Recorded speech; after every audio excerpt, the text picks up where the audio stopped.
Són uns criminals els que manen. No poden ser més corruptes i ser de més baix calibre.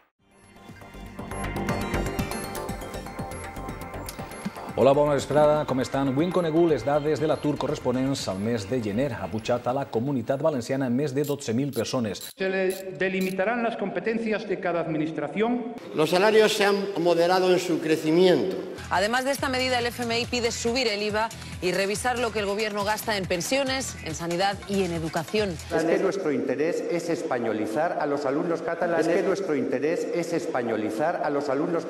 Yo hablo valenciano, pero contigo no voy a hablar valenciano. Es que son catalans y prou. Y eso lo he dicho más de una vez. La academia es la que tiene que decir qué es el valenciano.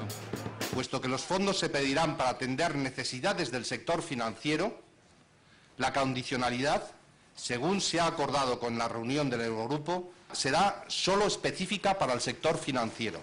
El Banco Santander ha presentado sus resultados este jueves, habiendo cerrado el año 2013 con un beneficio atribuido de 4.370 millones de euros, lo que supone un aumento del 90% con respecto a 2012. Esa palabra no se pronuncia.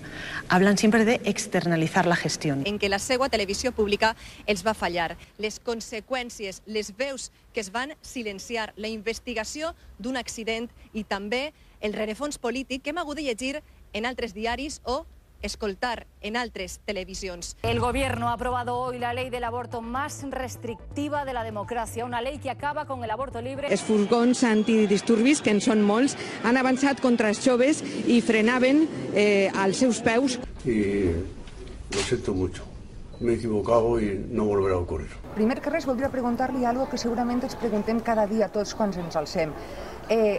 Fins a quan la crisi? Fins a quan aquesta angoixa? Jo diria que fins que nosaltres vulguem.